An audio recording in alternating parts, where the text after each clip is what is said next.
Man, it's been a very interesting day.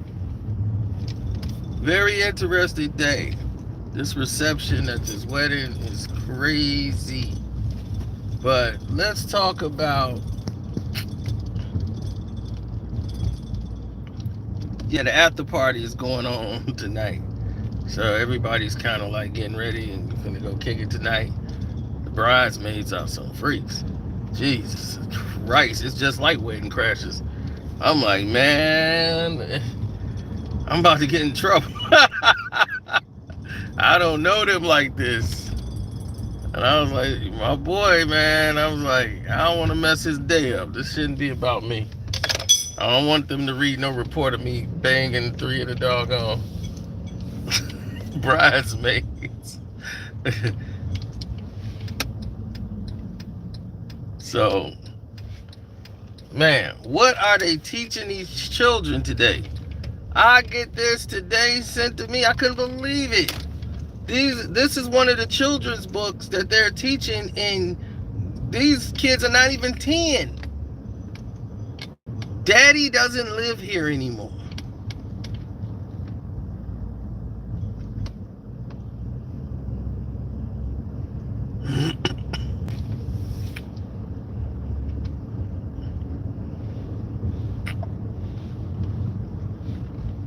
Can you believe that?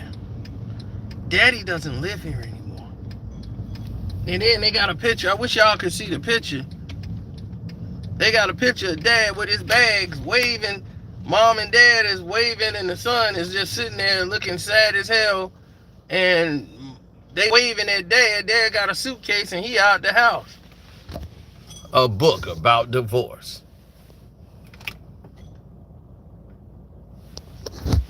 Daddy doesn't live here anymore. I'm like, are they serious? So the divorce is only when the dad leaves the house. The wife don't leave. Only when daddy leaves. He the only one that gets divorced and gotta leave the house.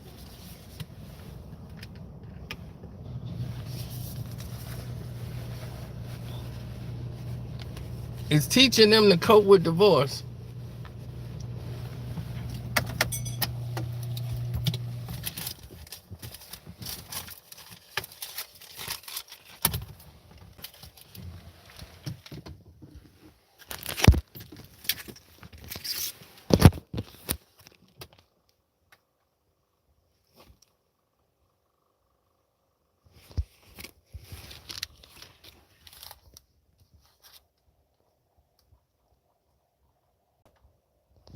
Yeah, it's that's exactly what it is. Phase out.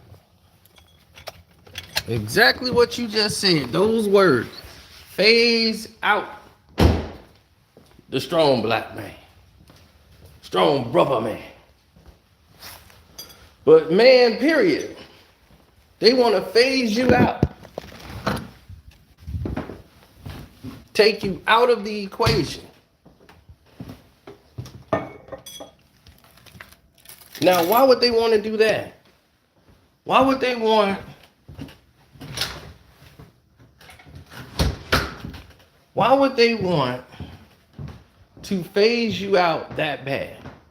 What have you done that is so egregious that they would want to phase you out of existence? Because it's more profitable and it's more damaging to families. Because mom is stressed out, because that's the way the book had it. Dad's leaving the house, mom's there, she's overworked. She can't really keep up with the kid once he grows up. She's living basically off the government, right? So she's living off the government. This is her assistance. This is how she's been getting by. So this is how she makes it. This is her day, her nights, her weekends. Oh yeah, y'all get to see this. Pimped out Cino. It's my daddy Mac Daddy vibe.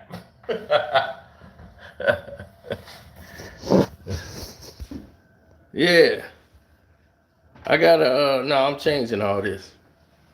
Getting ready for the after party. I told you, man, these bridesmaids are freaks.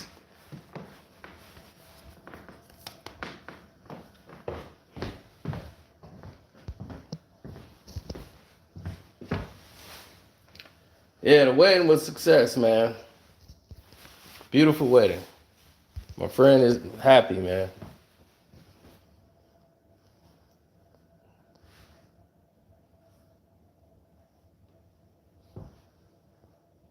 Thank you. Appreciate it. But back to the topic at hand. So these books are programmed to tell them, make it easier, to make it normal for the family to be split up, where the daddy is not in the house. You see that? See what they're doing?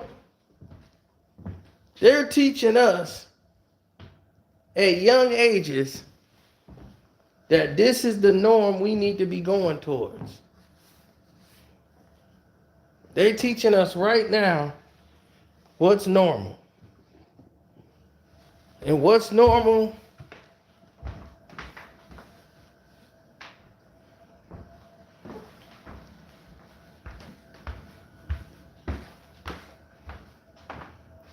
and what is normal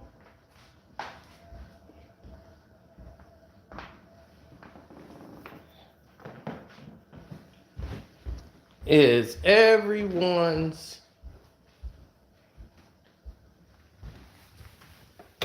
in a disaster relationship. That's the norm they're promoting now. Use the government. You need the government. Use.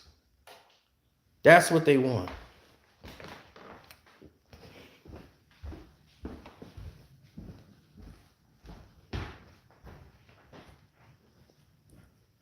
So the whole narrative of we are in this thing where we're trying to better the education of the children. How are we bettering the education of the children if we're teaching them divorce is normal?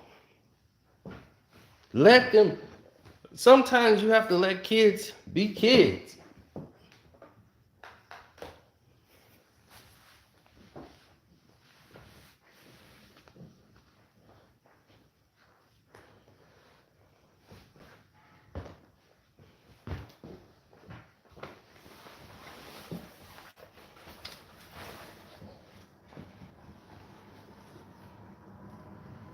When you don't let people be kids, if a kid is 9, let him be 9. He got his whole life to deal with the BS politics of the world. Let him remember back when he was 9, like, man, I remember when I was 9, I ain't had none of these problems. 9, he's got to learn pronouns.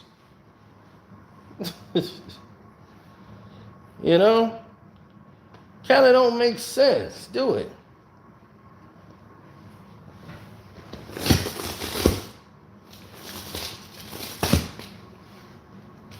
Well, there's my other key.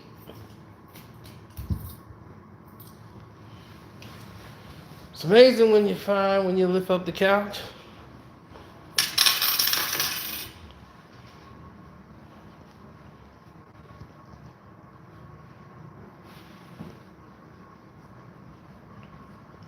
So what you want to do in all of these situations is find out what's actually best for you and move in that form and move in that direction and move in that flow. I never had that energy to speak to anybody in that form, but when we grew up, our books were more educational. Like they were more about preparing you for life lessons. That's what our books were about.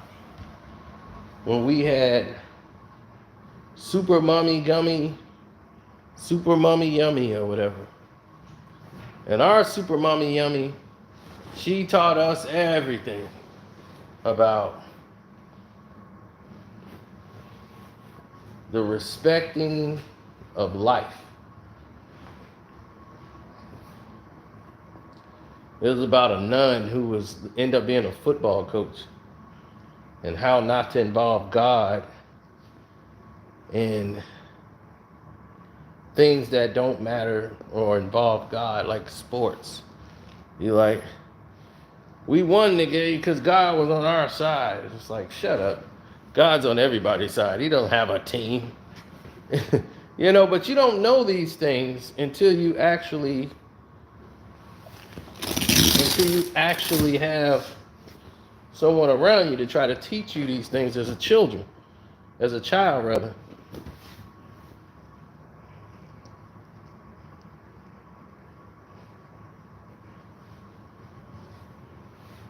So if you don't have anybody around to teach you these things as a child, and we're reading the books, we're learning situations. Like we learn in this whole thing about being first. Being first wasn't always good. So it was teaching you respect and humbleness. As a child, I still remember these books now. We're talking second grade, third grade. I remember all these books. Now, let's get to it. This book was about being first all the time. This kid was always wanting to be the first one to do everything. And the teacher was trying to tell him that being first wasn't always a great thing. But he wanted to be first so much. That got him off, being first. He rushes all the way to the front of the line because he wanted to be first. I'm first. It's all the thing he mattered about. So in the book, details his whole day of being first. He was the first one in line. So when he was walking, boom, stepped in a big old puddle. Everybody walked around it because he was first. He was the first one to step in that puddle. Then it was time to get on the swings. He ran, beat everybody, got on the swings, and it ripped his jacket as he went on there. And everybody knew that swing was defective and not to get on that one. And he was like, all right, we ain't getting on that one. Good thing he went first. So after that,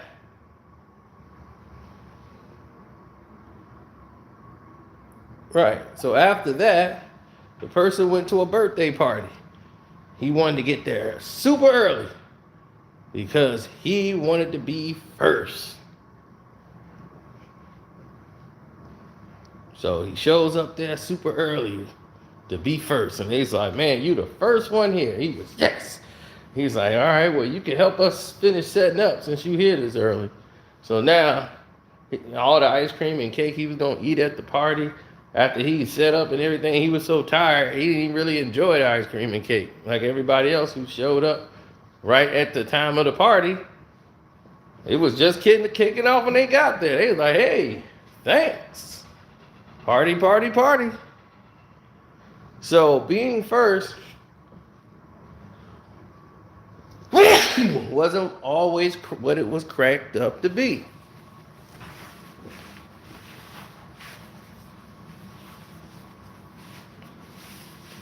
Now, me, that's a whole different thing. Because the books that we had, I still remember that book. I was in second grade.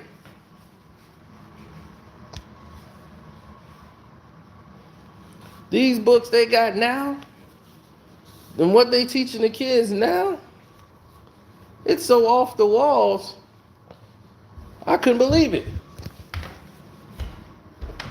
I'm like, I'm looking at a book that's talking about divorces. Preparing young kids who just learning how to read Daddy's not coming home anymore. Get them learning about divorce right now. No time like the present. So you got to really look at what they're teaching your children at these schools. You got to learn that most of the teaching today in the curriculum for education is different. So I know times have changed, but 9-year-old kids don't need to be learning pronouns. You know, it's different type of pronouns. Let a kid be 7, 8, or 9. Let them, right? Let them go play with their trucks, their transformers, their toys. Let them do that. Don't make them engage.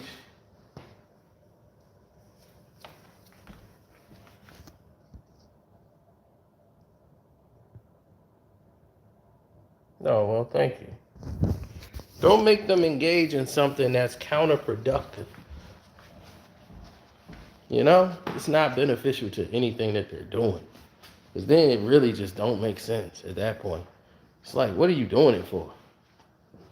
It's counterproductive. And for what?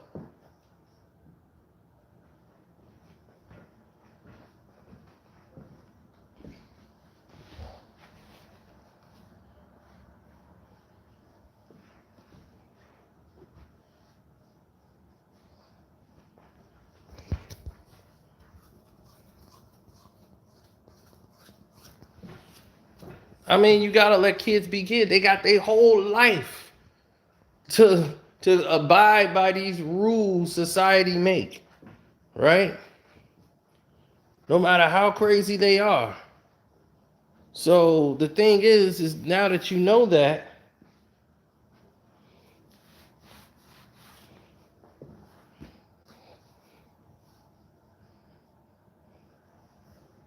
and that they gotta abide by these, it kind of defeats the purpose. In my estimation, it feels like it defeats the purpose.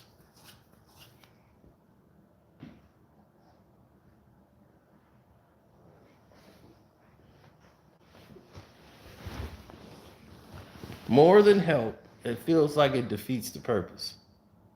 So,